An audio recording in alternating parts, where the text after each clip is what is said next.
El Jardín de Edén, también conocido como el paraíso, el primer hogar de la humanidad. Fue aquí donde, según la Biblia, empezó la historia humana, es decir, nuestra historia. Por eso, en medio del ruido del mundo moderno, un lector de la Biblia abre sus páginas con reverencia.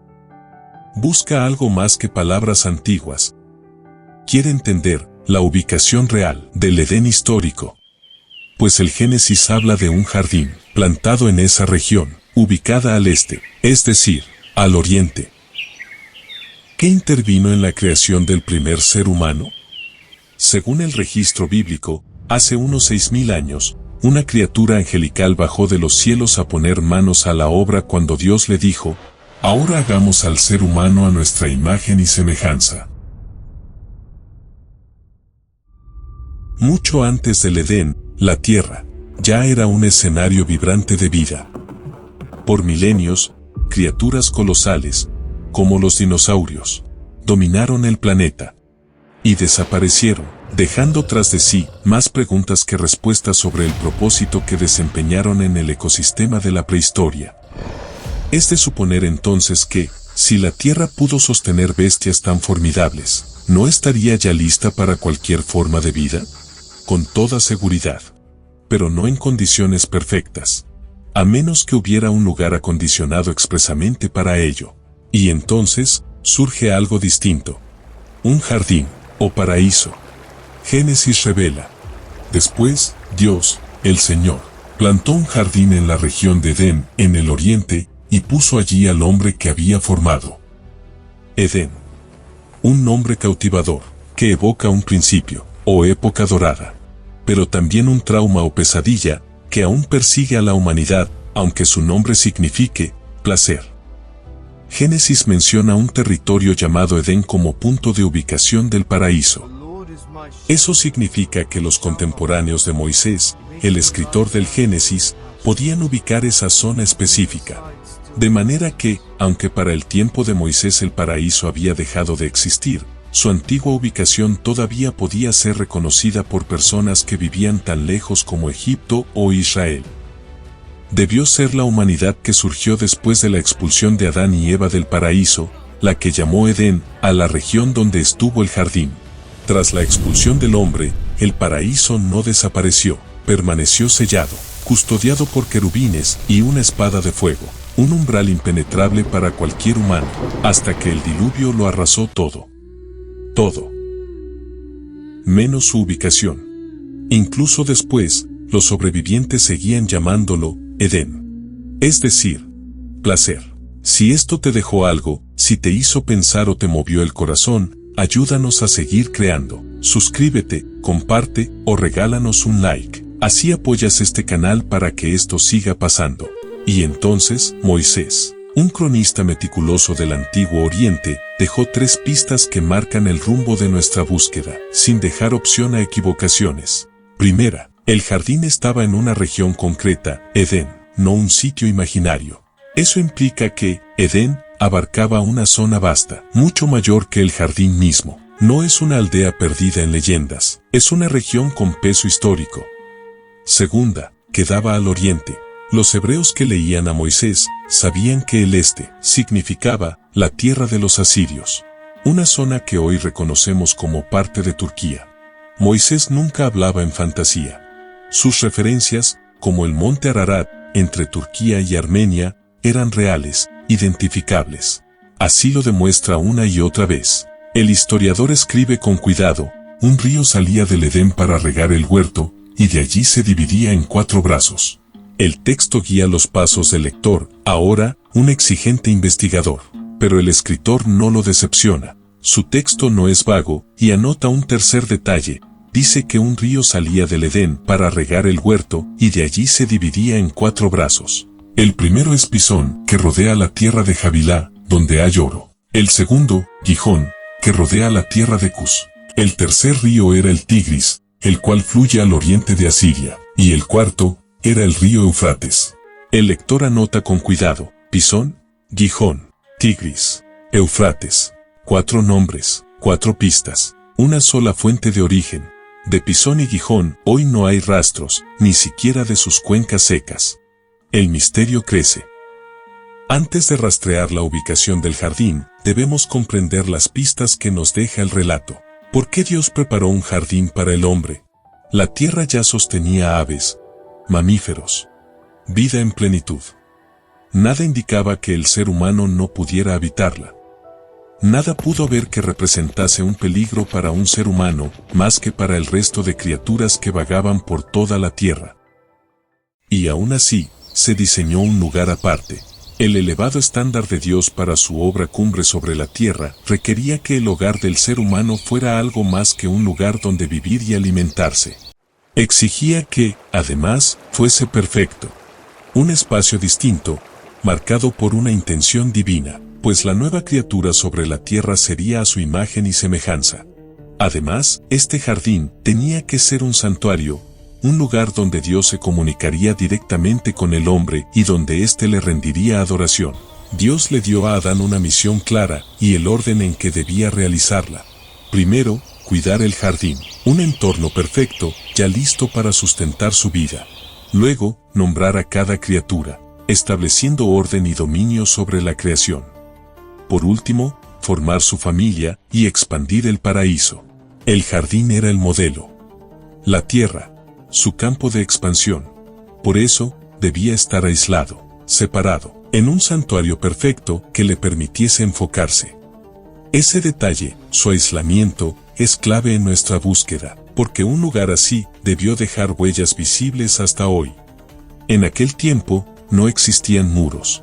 Para aislar el santuario, las barreras debían ser naturales, como las montañas.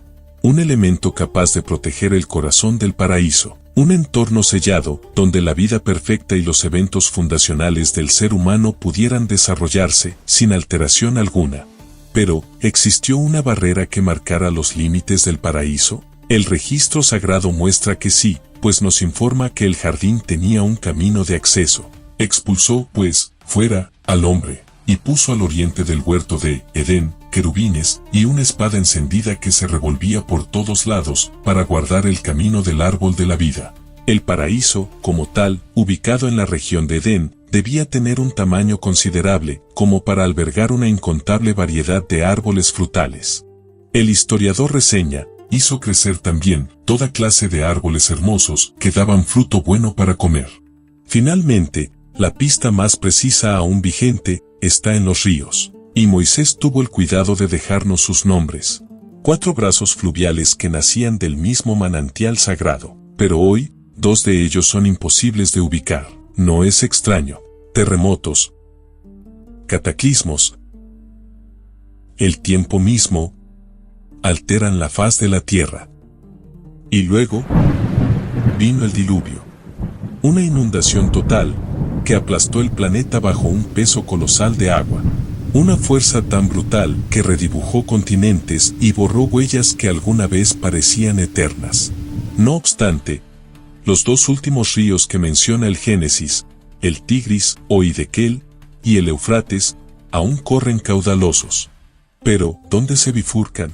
¿Dónde nacía ese río único que los origina a todos, como afirma la Escritura? Localizar el Edén, 4400 años en el pasado, suena a misión imposible, pero la historia ofrece una clave olvidada. El jardín y su entrada permanecieron visibles más de 1600 años. Generaciones completas lo vieron, y tras el diluvio, los 8 sobrevivientes sabían de dónde venían. Sus hijos, sus nietos, no olvidarían su origen. Aquel lugar seguía en la memoria colectiva, como el punto cero de la humanidad. No obstante, diferentes teorías han tratado de desaparecer el paraíso, enterrándolo entre mitos y leyendas.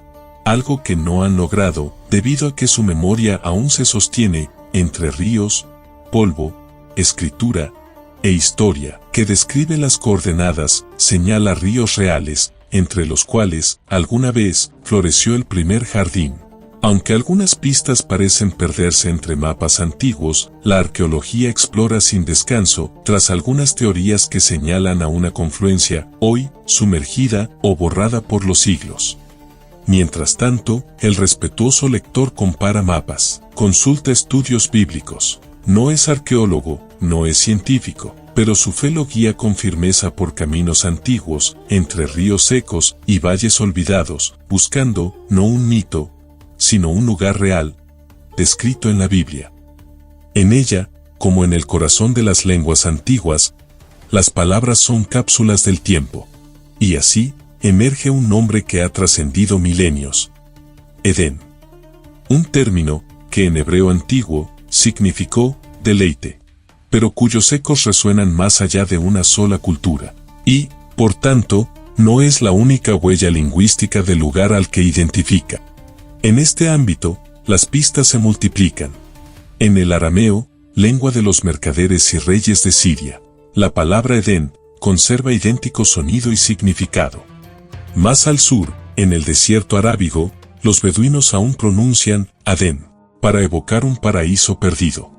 Incluso en las tierras altas de Etiopía, donde el Ge'ez resuena en iglesias talladas en roca, Adén persiste como un susurro litúrgico.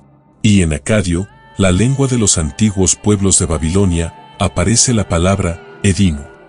Según el Assyrian Dictionary del Instituto Oriental de Chicago, aludía a una llanura fértil. Un paralelo impactante con el bíblico jardín entre ríos, donde la vida brotó de la tierra. Un eco ancestral que evoca un origen común en una misma zona, una región bien conocida por aquellas civilizaciones. Hoy, la lingüística y la cultura trazan también un arco hacia el este, señalado por Moisés. En efecto, todos los caminos conducen a una región montañosa. A unos pocos cientos de kilómetros, al suroeste del monte Ararat, donde los valles ocultos de Anatolia, en Turquía, guardan cicatrices geológicas, y que la tradición identifica como la antigua región de Edén. El paisaje aquí es un palimpsesto. Terrazas erosionadas por diluvios. Capas de civilizaciones sepultadas por terremotos. Para la ciencia, es un sitio arqueológico más. Para la tradición, es la puerta velada de un jardín que la fe insiste en redescubrir. Este es solo uno de tantos ejemplos que indican que hubo una época en que la humanidad no olvidó su lugar de origen, una zona marcada por el nacimiento del Tigris y el Éufrates, a donde nos condujo la búsqueda del maravilloso asentamiento, llamado también el paraíso. Después de 44 siglos, el diluvio, terremotos y otras inundaciones, el emplazamiento original ya no se ve exactamente como lo conocieron los humanos de antes del diluvio, cuando debió verse impenetrable. Pero, para la fe, el Edén no está perdido. Solo está velado por el tiempo.